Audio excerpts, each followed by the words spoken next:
juste 9h01 sur le plateau de TV Finance. On va s'intéresser ce matin à la bourse de Francfort et plus précisément au DAX avec Eric Seban, trader, formateur et coach. Eric, bonjour. Bonjour Lynn. Alors Eric, l'indice allemand a clos son cours hier sur une hausse plus 0,8% à 15 690 points, et ceci dans un contexte où l'inflation inquiète et fait la une des journaux outre-Rhin. Angela Merkel s'est d'ailleurs exprimée sur le sujet. Oui, alors les considérations d'inflation, ça va devenir un marronnier parce que ça fait un petit moment qu'on entend parler, enfin en tout cas quelques semaines. Oui, vous l'avez souligné hier, on a réussi à faire un plus haut en clôture après cette séance. Cette séance où le marché a eu du mal à rebondir, mais il l'a fait quand même. C'est-à-dire que mercredi dernier, lorsqu'on parlait, c'était l'ouverture exactement à la même heure. Le DAX s'ouvrait exactement comme ce matin, c'est-à-dire à peu près au même niveau que la clôture de la veille. Et puis, il a passé la journée à descendre, moins 40. Alors, voilà, tous les supports, tous les niveaux sur le graphique ont bien été marqués. Et finalement, il a réussi à reprendre de la hauteur en affichant un plus haut hier de cette séance. Alors, est-ce qu'il va nous faire un plus haut historique ? Ça, on va voir. C'est après chaque baisse, on a déjà eu ce genre de scénario plusieurs fois, donc pourquoi pas une fois de plus. Bon, on va voir, on va pas spéculer là-dessus. En tout cas, moi, mon idée, elle est plutôt un petit peu différente, c'est-à-dire que s'il y a un niveau plus haut, ce sera un nouveau plus haut, un tout petit peu plus haut que le précédent. Donc 15 800, c'était le précédent objectif que je vous avez donné. On l'a atteint très très rapidement, on est reparti vers 15 300, 15 400. On revient maintenant au contact des 15 800, on s'est approché hier. Mon idée est qu'on va certainement aller le toucher en double top, voire un double top légèrement décalé par le haut en allant chercher ce que je vous ai déjà donné comme niveau suivant, un tout petit peu au-dessus, 15 900, 930. Bon, à partir de là, je considère qu'on reste toujours avec l'idée de base que je vous ai donnée il y a plusieurs semaines, à savoir qu'on a sans doute touché, enfin il y a 15 jours maintenant, qu'on a touché un plus haut temporaire sur ces niveaux de prix. Alors ça a déjà été, l'action des prix l'a déjà confirmé une première fois, et je pense que arrivé en double top, même si on est décalé par le haut, on va repartir en arrière. Je ne dis pas qu'on va aller chercher le double appui à 15 300, 400. On verra comment les choses vont se dérouler. N'oublions pas que, en effet, si je garde cette idée, c'est parce que l'ensemble, le contexte est le même. Sur le plan de Charty, sur le plan contextuel, rien n'a changé. On n'a toujours pas de signal de vente, même si on a eu une baisse importante la dernière fois.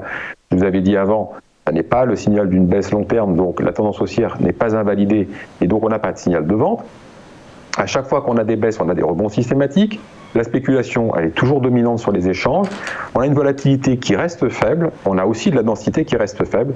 Donc, ce qui va avec la spéculation. Donc, les mouvements se font un peu rapidement et dans le vide. Ça, c'est le manque de densité.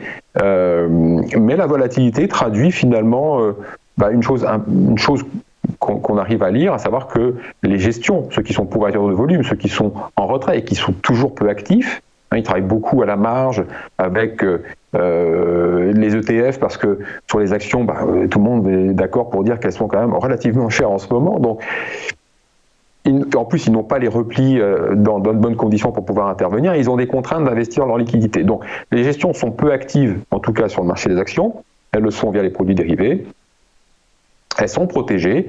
La volatilité est faible, on voit bien que l'ensemble des opérateurs sont protégés. Donc, pour moi, double top, retour en arrière, oui, de combien, je ne peux pas le dire pour le moment. En tout cas, on a tout un tas de niveaux qui peuvent faire l'arrêt des prix avant peut-être une reprise. Pourquoi pas un nouveau plus haut historique à nouveau, puisque de toute façon, c'est dans l'air du temps. À chaque fois qu'on a eu des fortes baisses, c'est ce qui s'est passé. En tout cas, tant que le consensus est vers soutient l'idée que c'est pas la fin du soutien budgétaire, alors le marché ne baissera pas. Voilà. Et comme de toute façon les banques centrales ne vont pas vous annoncer brutalement c'est la fin du soutien budgétaire, ça va se faire progressivement. C'est-à-dire qu'on va avoir à un moment une idée dominante qui va arriver à la conclusion que globalement, voilà, c'est la fin du soutien budgétaire. Mais ça ne va pas se faire sur une news, ça va se faire sans doute sur une idée dominante qui va se dégager parmi les opérateurs. Et à partir de là, on va avoir des opérateurs qui vont commencer à agir. C'est-à-dire que tous ceux qui sont dans la hausse depuis des mois, il y en a plein,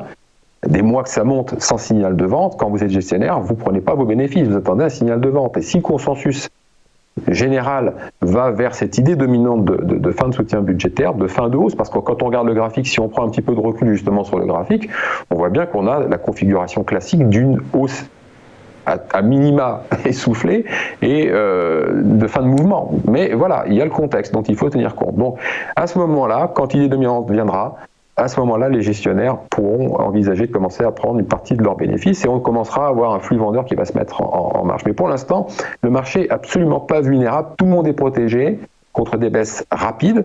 Ça, c'est les couvertures de portefeuille parce que justement l'avenir étant incertain, tout le monde est protégé. On le voit à travers cette volatilité qui est très faible. Et puis, sauf grosse surprise, on est le dernier jour du mois. Donc ça veut dire qu'on va très certainement afficher encore un mois de hausse. Un de plus depuis février. Voilà, l'année se passe bien. Les mois se suivent et se ressemblent. Merci Éric Seban pour votre décryptage et bonne journée à vous.